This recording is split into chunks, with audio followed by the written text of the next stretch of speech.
राधिया से प्रोड्यूसर ने जबरदस्ती शूटिंग करवाया। उसी वक्त वहां प्रथम पहुंचकर राधिया को रोक दिया और दादी अपने मकसद में नहीं हो पाई कामयाब। जी हां दोस्तों, सीरियल मन अति सुंदर की नई कहानी दादी का प्लान और राधिया की सच्चाई। राधिया आज अपनी जिंदगी के सबसे बड़े दिन का सामना करने वाली है, जिसने अपने मित्तल परिवार की इज्जत को बचाने के लिए हीरोइन बनकर शूटिंग करवा रही होती है। ऐसे में दादी शूटिंग देखने के बहाने राधिया को बेइज्जती करने का प्लान बना चुकी है। पहले तो दादी पूरे परिवार को इकट्ठा करती है और वे उस लोकेशन पर पहुंचती है जहां राधिया की शूटिंग का काम चल रहा होता है। तभी दादी प्रोड्यूसर से मिलकर एक चाल चलती है। तभी फिल्म बनाने वाले प्रोड्यूसर का दिमाग खराब हो जाता है। इसके बाद वे लोग राधिया को बेइज्जत करके भगाने लगते हैं, लेकिन दादी और फिल्म प्रोड्यूसर को आपस में बात करते प्रथम देख लेता है और करता है वही जो दादी और प्रोड्यूसर के साथ करना चाहिए।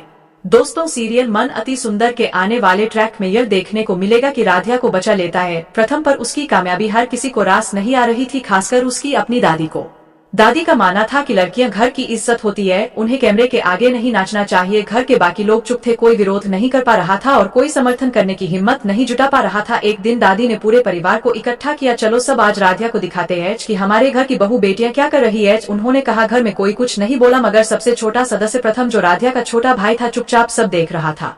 शूटिंग लोकेशन पर सेट पर हलचल थी। राधिया के मेकअप आर्टिस्ट, डायरेक्टर और कैमरा क्रू सब अपने काम में लगे थे। उसी समय एक कार रुकी और उसमें से पूरा परिवार उतर पड़ा। सबसे आगे दादी थी, चेहरे पर बनावटी सख्ती और भीतर सुलगती ईर्ष्या। अरे वार, हमारी राधिया तो हीरोइन बन गई, दादी ने व्यंग से कहा, जिससे पूरा सेट सन्न हो गया। राधिया चौंकी, लेकिन उसने खुद को संभाला। दादी, आप यहाँ? मैं अभी शूटिंग यही सब सिखाया है तुम्हें? घर की इज्जत उछालने चली हो?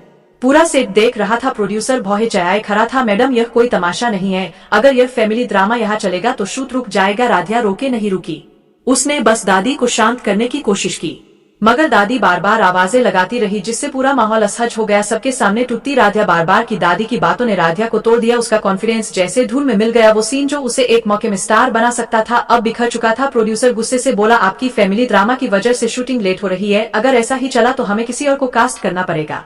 राधिया के चेहरे पर आंसू थे। उसे समझ नहीं आ रहा था कि वह अपनी मेहनत बचाए या अपने परिवार की इज्जत। प्रथम की आवाज तभी प्रथम आगे आया। उसने सबके सामने दादी का हाथ पकड़ा और बोला, दादी, अगर इज्जत इतनी नाजुक है कि राधिया के सपनों से टूट जाए तो फिर ऐसी इज्जत की क्या कीमत?